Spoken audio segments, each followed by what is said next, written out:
All right, welcome back to LiveWire Film Reviews. This is Ray, and with me is Peter, man. What's up? And you had a lovely Valentine's Day, huh? Lovely. You know what? I was scared initially because it was wifey's turn to choose the film, and I really How to Be Single came out. I really was not hoping. I was hoping for Deadpool. I was in agony thinking that it was gonna be How to Be Single. And then there was also that fine indie film that came out. Lady in the Van. Is it Lady in the Van? The Woman in the Van? I think it's Lady in the Van. Whatever. With Maggie Smith. And it's about a lady living in a van. Mm-hmm. They got great reviews though, critically acclaimed. Critically acclaimed. I'm sure it's gonna win one of those British Oscars or something. Something like that. Yeah, no, I'm sure it's a delightful film. But that is not what you saw. No, Tell us what you saw. I saw Marvel's Deadpool. And for a first-time directorial debut from Tim Miller, I thought, whoa, way to open up your career with a film like this. That's very true. You know what else he's worked on? I heard, I'm not sure if this is facts, but I heard he's the guy behind the opening credit sequence of Girl with the Dragon Tattoo. And Thor: The Dark World. Oh. Well, you still have that movie. I bet you haven't even watched it yet. It's collecting dust. I'm just going to let you know. I'll dust it. Don't worry. That's a damn shame. No, but I'll watch it. The wifey already saw it, so. People worked hard on that movie, Peter. Let's get back to Deadpool, please. Yeah, so let's have a little background on this character. This is not the first time we've seen Deadpool on screen. Remember X-Men Origins Wolverine? Oh, how could I forget? Oh, it's a great film. Oh my gosh. It was the first big movie from this director that was, I think, won the Academy Award for foreign film, Satsi or something like that. Okay. Gavin Hood, and they gave him free reign to work on that one Wolverine solo outing. No other mutant, or so we thought, and it was pretty fucking terrible. It was a shit show. It was pretty. Oh my gosh, when Will.i.am is out acting the motherfuckers. I forgot Will.i.am was in it. And the violence the action is just atrocious to watch. There's nothing inspiring about the film other than maybe Hugh Jackman's presence. Maybe Lee Schreiber. Yeah, but it was just that whole subplot or that whole change of plot for Sabretooth, and then nobody ends up doing anything with it. Mm-hmm. You know what I mean? I love this weapon more than any other thing in the whole wide world. You want to know why? No. It's memorable. Sure, it's a little bulky, tough to get on a plane. You whip out a couple of swords at your ex-girlfriend's wedding, they will never, ever forget it. That's funny, Wade. I think you confuse me with someone who gives a shit. Granted, it's probably not as intimidating as having a gun or bone claws or the fingernails of a bag lady.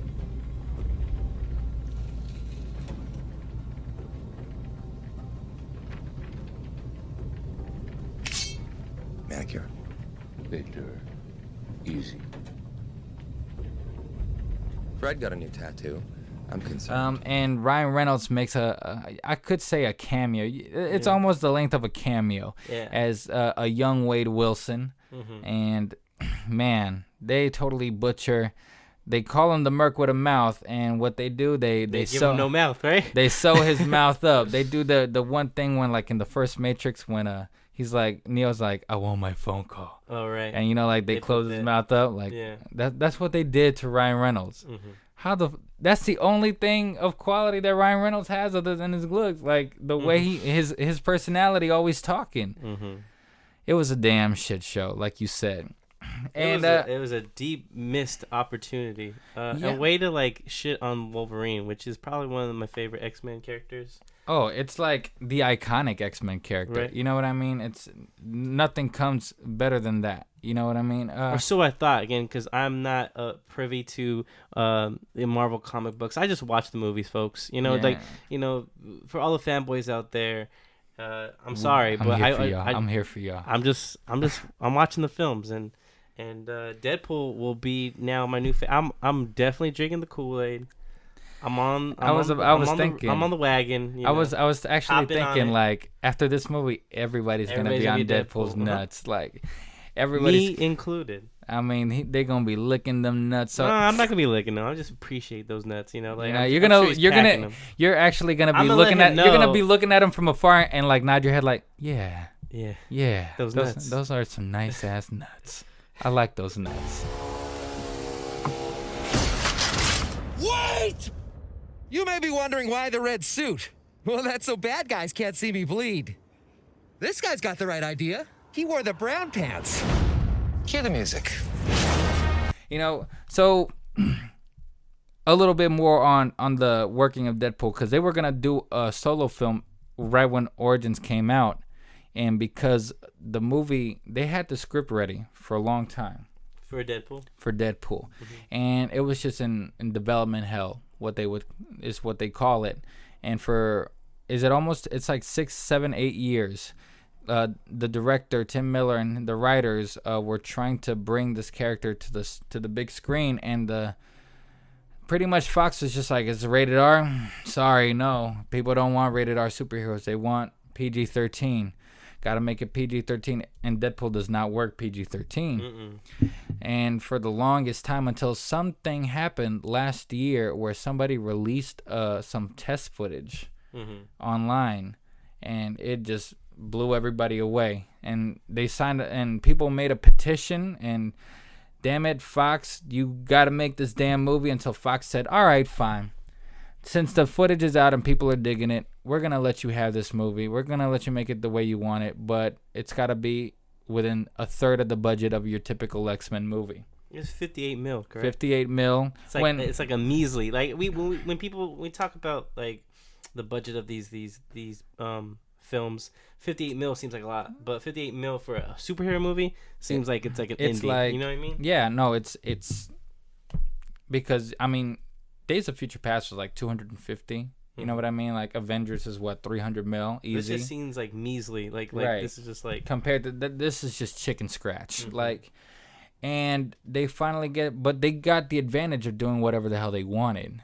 Okay. With the movie and shit. It was a major success, both financially and creatively. I like to think. Opening weekend's 160 mil.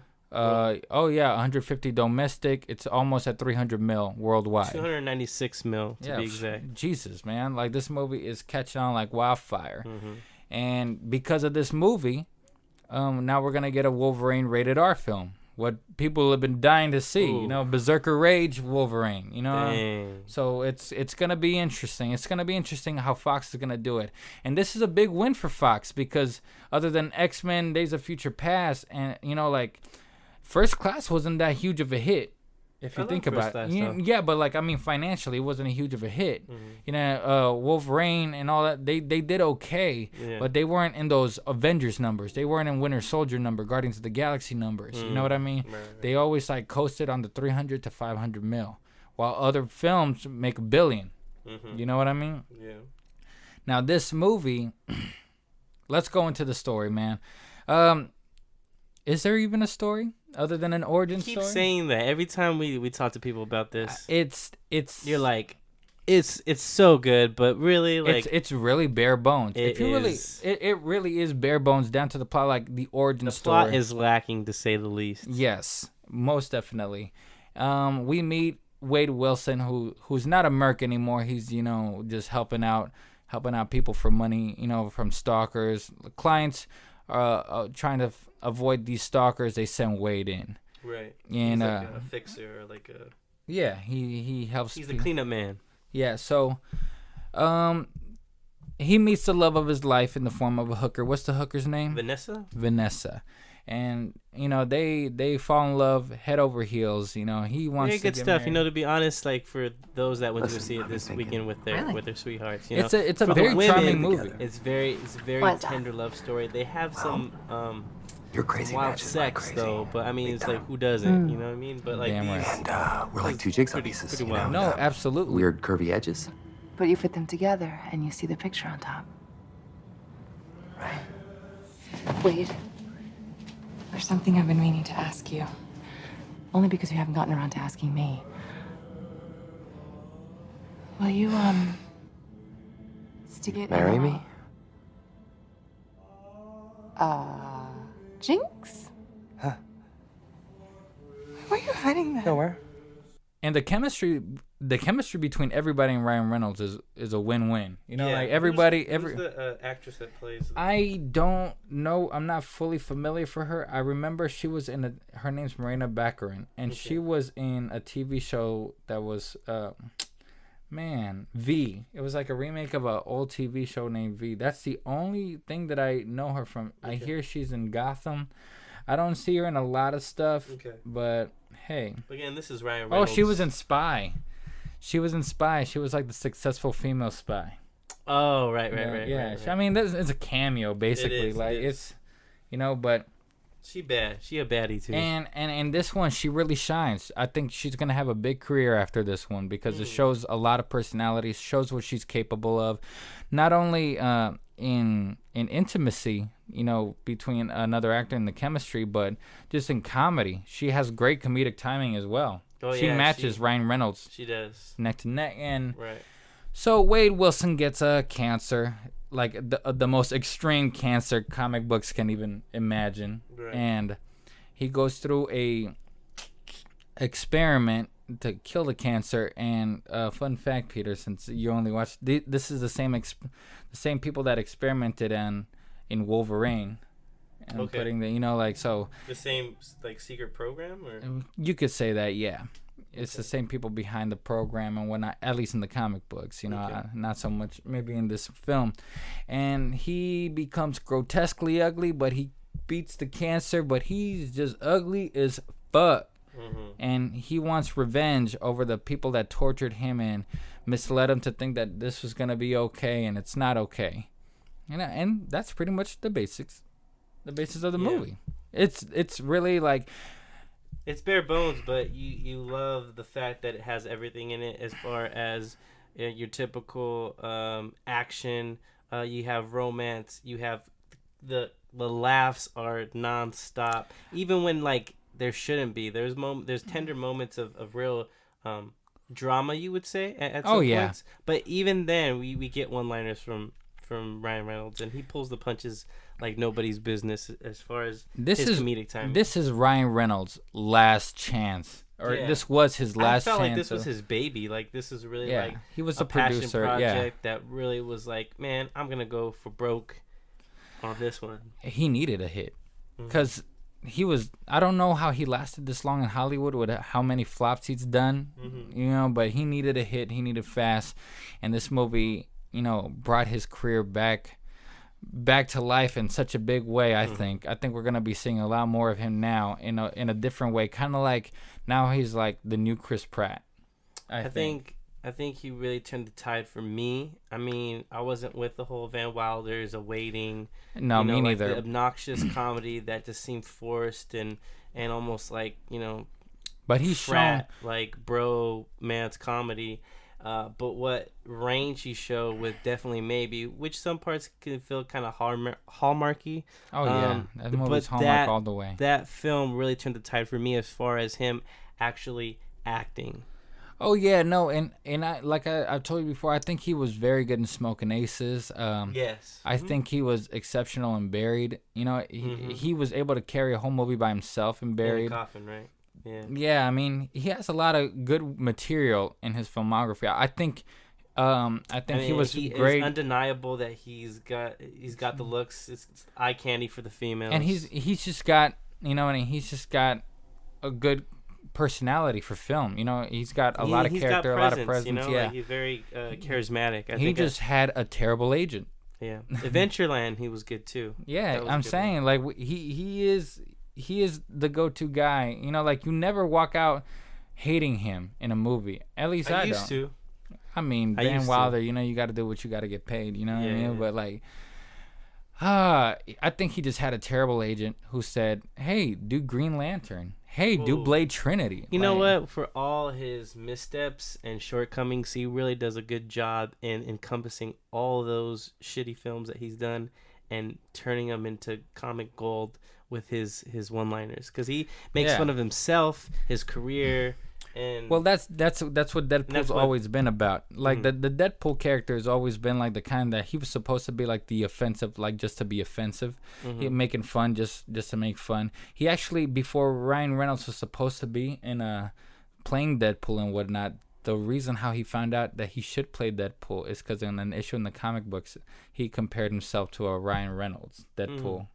You know, so that was, and that's what caught his interest. Yeah, and he was just like, shit, this is me. Yeah, making fun of, like making fun of himself, saying all this stuff. This is meant to be.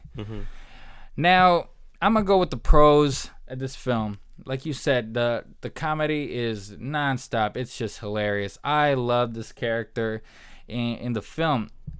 I was never a huge Deadpool fan. I think he's a little hard to swallow sometimes. I don't know, like at least in the comic books. Over here, I guess with Ryan Reynolds' charm, it really brought out like how charming this character can be while he's also batshit crazy. X gon' give it to you. What? Wait for you to get it on your own. X gon' deliver to you. Go get some. So you gonna do a superhero landing? Wait for it.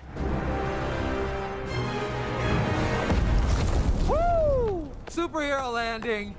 Yeah, that's really hard on your knees. Totally impractical. They all do it. You're a lovely lady, but I'm saving myself for Francis. That's why I brought him. I prefer not to hit a woman, so please play.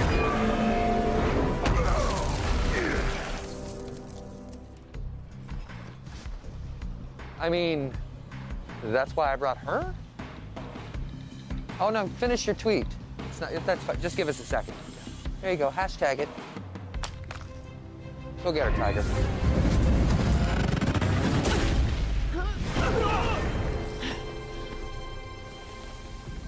Oh, I so pity the dude who pressures her into prom sex. You know, he's a lunatic. He's the asshole you love to love. Yeah, and it's just. Or love to hate. He's not a good guy, and he tells you off the bat in the movie he's not a good guy. He doesn't want to be a good guy. He's just doing whatever the fuck he wants. Well, like I said, that's a pro. To me, a con is for a movie that everybody talks about. This is changing the game in superhero films. Other than the fourth wall break, which I think is great. It's a lot of fun, you know, and it never gets tiring. Like the comedy, you never get tired of the type of comedy or the fourth wall breaks. I think with the fourth wall breaks, it could become a shtick if it's done too often. But to be honest, this fits the character of Deadpool perfectly. So it needs to be in here, and it needs to be apparent. So a con to me is it's basically the action is very uninspired. Honestly, it's nothing. Okay. It's nothing breathtaking. You know. Can you blame the budget? No, that's the thing. This movie has a lot of flaws, but I rather have this movie with a lot of flaws and done the right way, than you know, like a great action set piece and everything else is just shitty. Could you say that the con could turn into a pro if it is on purpose? If you use it to your advantage, if you think this is the messiest Marvel film, the messiest masterpiece, you can say, could you see it as an advantage and turn it into something of because gold? Because like I will say this movie, it has a lot going for it, a lot against it, you know, and it's like a lot of cheap stuff and stuff, and the movie even knows it itself that it acknowledges the budget every so often in the film. You know, with all the flaws that this movie has, it's still a lot better than most X-Men films. It's a lot better than most DC films. You know, like this movie is just, and man, it's just, Could you say this is one of the best X-Men oriented films? I think this is one of the most replayed value X-Men films. Like, I think you can have a good time. I think you're saying is you're going to have a good time with this. No, yeah. You're definitely... I had to watch this movie like fucking 3 times. Like, well, you've seen it for a 3rd time because last time I talked to you, we've seen it twice. You know, it's just ridiculous. You know? You keep coming back, man. You keep coming back. I know. It's like a drug addiction. Like, but it's so good. The comedy's so good, but I felt I felt like I wanted more. I guess I felt I got Hail Caesared. You got shortchanged a little bit. Yeah, because I liked it so much. You wanted more. I wanted more time with him. I felt like the plot was so bare bones. If you really think about it, there's only 3 action sequences. Stretched out into the movie. The bad guys. A lot of people hate the bad guys. I really like the bad guys a lot. Ajax and Angel Dust. Yeah, I actually find these like bad guys a lot more interesting, at least fun to be around than most of the Avengers bad guys. I'm just saying, for a very maniacal bad guy, as we haven't seen one. I mean, maniacal. When I think of maniacal, the word maniacal, I just feel like a James Bond villain. So the guy who plays Ajax, Ed Skrein, Transporter. To be honest, I just think that the English accent, the proper, I don't know, proper gentleman could be disguised into the perfect villain. Mm-hmm. He's really good. I just feel like I just loved every time that they had banter between each other. I loved it so much. That's another thing. I'm like, I wish I had more of that. I wish I had way more every of that. Time he sees Deadpool, he's like, say my name. Oh, man. I just like... but it's so good. And Ed Skrein does a lot better here than he did in Transporter, obviously. And Gina Carano... Wow, she really doesn't do much. She really just stands there. But you know what she can do when it comes to action, and and it's a lot of fun. If you saw Haywire, then you would. Yeah, you already know. And I love that movie, by the way. Yeah, it's pretty good. She doesn't have a lot of talent in the acting. She has how many lines? Like 4 or 5. No, but if you notice, like. Even and I paid attention, maybe it's because I saw this movie 3 times. Okay. But like one of the lines, she's like off screen, like she's not. Right. She's and not her even. mouth's not moving. Exactly. It's like very inaudible.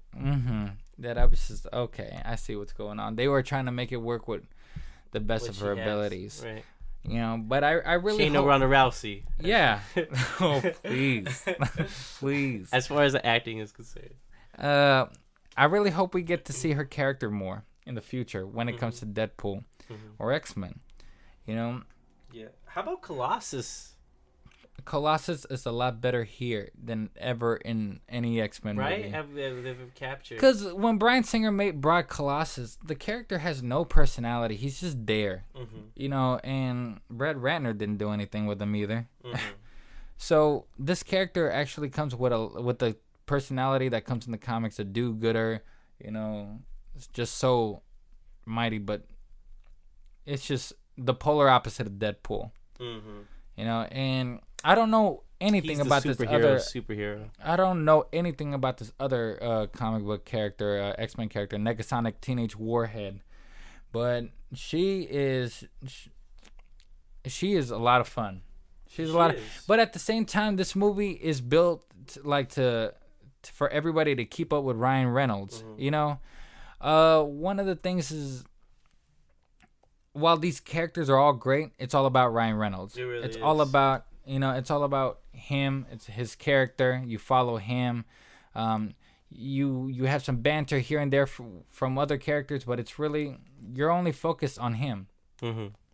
So, I mean, this is Ryan Reynolds' film then. Yeah, it is. To be honest. And this is his best performance. Easy. Nice. Like, easy. But I mean, he is playing himself. Like, he's basically playing himself. But this is a lot of fun, man. This is a lot of fun. I just wish we had more, at least in plot. The plot is so light. I mean, to be honest. But I'm not faulting the movie. What I'm saying, I guess you could say. For a character like Deadpool, you would think that it'd be a little bit too boring for him to have a plot. To be honest, you think so? I would think that he would have something to say about it. Like, we got too much going on here. Let's stop for a minute and let me make fun of why we're having this plot. Like, I would just because if you really think about it, no, the thing is, like, if you really think about it, this character is trying to be like, I'm not like every other superhero, right? But the story is basically like any other superhero story. If you really like, so it's it's a little hypocritical, I guess you could say. You know, he's the anti-hero. Yeah, but he does everything. It still goes by the books of a superhero film. Mm-hmm. You know, I guess that's what where I kind of felt like a little like I'm stuck in between from the plot. Like, while I love the character, the plot is lacking because it's really the same thing as any other superhero film. Yeah. You know, like an experiment gone bad. He's a little fucked up. They take his girl. He's got to get her back and become the hero. Mm-hmm. You know. But what would you expect? I mean, what you want, a Shakespearean, you know? I don't know, man. Conflict? I don't know. I'm sure. Maybe, you know what? All I know is for all the people that are gonna jump on the Freudian, I love my mother type deal going on, or what do you want? I mean, seriously, it's Deadpool. You know what I mean? Like, well, we'll see. We'll see with the sequel. You know, and I'm a little worried about the sequel as well because. Now, you know, they had all this freedom in the first film, you know, and now that it's making so much money, you know they're going to toss in a wad of cash at the sequel. Mm-hmm. That it makes me worried, like, is throwing it a lot more money going to help out the Deadpool brand? I would think throwing a lot of money could enhance features of the film that could you it would be have built upon. Yeah, or could it be that Fox starts messing with it and tweaking it a la Fantastic Four? Oh, okay. You know, it's scary, you know, because this is the first one and it's so cheap. You know, they went the opposite route from what they did with Fantastic Four, and it worked, you know. But at the same time, this is Fox's money, and they're gonna try to take care of their money, and they're gonna try to take control over the situation. We'll see. I think with Ryan Reynolds wanting a boyfriend in Deadpool 2, I'd be like, hold the fuck up. Like, I know that, you know, gay marriage is legal in all 50 states now, but still, like, this is fucking comic book. This is fucking... Yeah, but that's how it goes in the comic book. Like, that's what I mean. Like, Deadpool is all... I think Ryan Reynolds, for him, knowing that this is a big deal for him, especially at this point of his career, he wants to take care of this, what sounds like could be a franchise. And I feel like, you know, it shouldn't be that scary. I think we're gonna be okay here. And I don't think I found as much con in it as you did. I feel now like I'm actually wondering what you would give this film. But like, look, the con is just that the plot is generic to me. That's really the con. But is that so bad? And I even feel bad that I have this as a con, you know, because I really I really like the film a lot. Is it so bad? I really no. I mean, I guess not. You know, like, fuck it, it's Deadpool. Come on. Yeah, and that was the saving grace of the film. Mm-hmm. You know, that the character was so good and it's so much fun to be around that you kind of look past.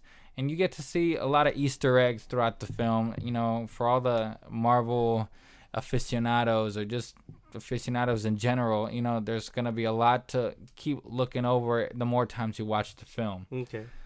So the movie's never going to get boring, I don't think. You know, you want to know what I give the movie? Yeah. Oh, you want to know my rating? I would actually give this... Is it that one and the same? Thanks, Peter. Thanks. You want to know I give the movie? You want to know how much I rated it? I'm sorry. I just wanted to specify. Let's go. May I go? Get it in. I hope so. Thank you. Get it in. Thank you. Flaws and all, man, I'm going to give this movie a solid 4. Okay. A solid 4. This movie, I enjoyed it a lot more than X-Men First Class. As much as a lot of people like this X-Men First Class, I wasn't blown away by it.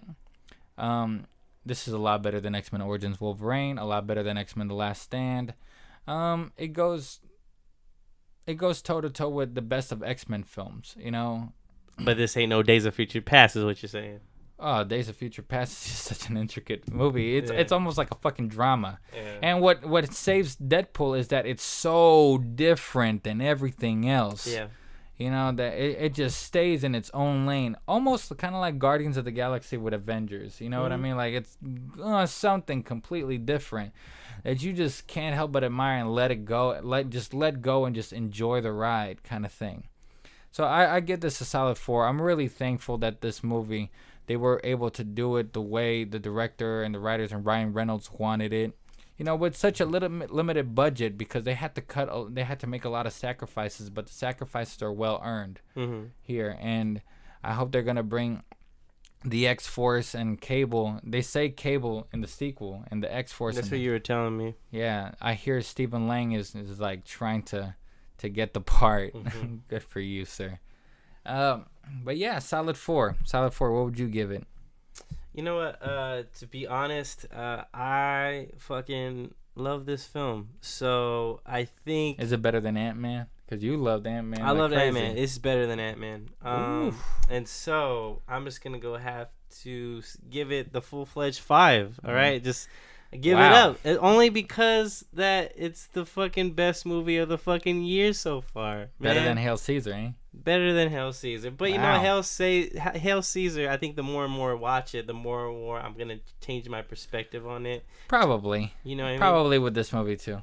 Maybe. Maybe it could be a reverse. Yeah, you never know. I'm gonna ask you at the end of the year. I just think that this is things that all moviegoers that are fans of comic book movies and just fanboys of all shapes and sizes and walks of life. This is a winner, and what it is just like a good time at the movies.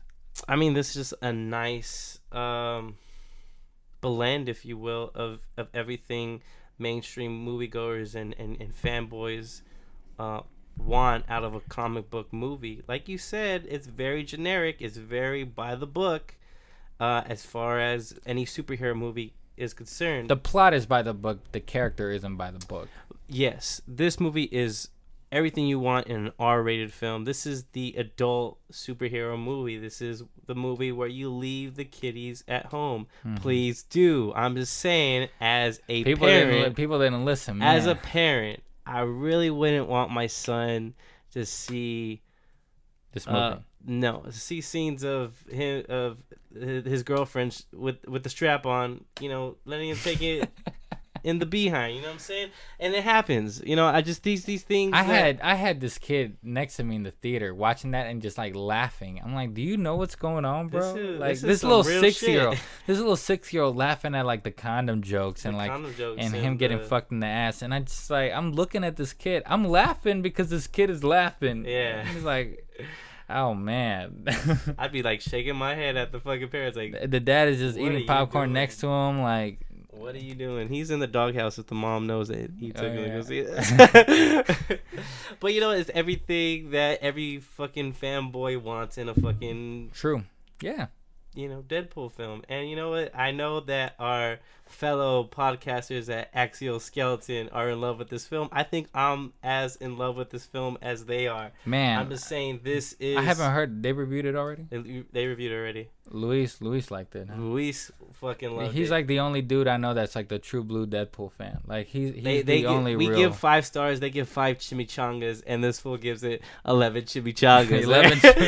Fucking, that's a lot of chimichangas. And what's funny is that chimichangas is referenced in fucking Deadpool. I wonder if they took that shit. Yeah, I'm sure. I got y'all, XL Skeleton. I got y'all. God damn. I mean, I know your formula. I was really curious to know what he was gonna feel about this film, man. And he loved it. And as rightfully so if you're a fan, So I mean, I'm drinking the Kool-Aid. I'm on the bandwagon. Fuck, next time you see me, happy that it next gets time you see me with my son in whatever, like cutesy wootsy Halloween costume, I'm gonna be fucking Deadpool for Halloween. You know what I mean? Is that? Oh shit. I loved it, man. No, to be honest, Ryan Reynolds has changed the tide for me, man. I really did not like this guy. All right, you know the what? The term "fuckboy," I would say back in the days, is what Ryan Reynolds was to me. You know what I mean? Douchebag. Huh? But to be honest, I think Ryan Reynolds kills it. He's my new favorite action hero star, and I had a fun time with it. Yeah, no, it is a great time, and I will say this: it's the first movie of the year, the first superhero movie of the year, and a lot of movies have to live up to this one. To be honest, it sets a high bar. It does set a high bar, but not to the ones that I'm thinking about. Like, I'm talking about Suicide Squad. Ooh. Because it sets a high bar for Suicide Squad. Because Suicide Squad's Suicide supposed to be the bad boys of the DC. They're supposed to be like the Deadpool of DC, I guess you could say. Not exactly Deadpool, but these are the bad boys. You know, they do whatever they want, and it's PG-13. You know, and you got Joker, and everybody's thinking, you know, oh, David Ayer, he made all these gritty ass movies. Let's hope that it sets, you know, that it can live up to the hype that this one left. You know, because you know Batman versus Superman, the kind of movie you're gonna get. You know what you're gonna get in the Captain America. I can't wait. That's but your film. The one that a lot of people are curious, just like this one, is Suicide Squad. Oh hell yeah! You know?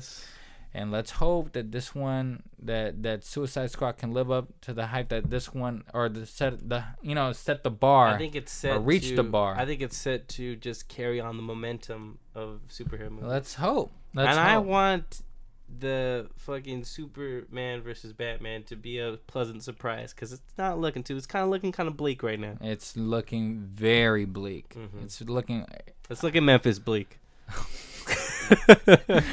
Shit, that's like bleak. that. That's bleak. That's bleak. All right, so I'm giving it 4 stars. Peter's giving it 5 stars. Anything else you want to say? Yeah. LiveWire. Wade Wilson. When I'm finished, your mutated cells will heal anything. But you think we're making you a superhero? We're making you a super slave. We'll see about that, Posh Spice. Now, look at me. I don't want to. Exactly.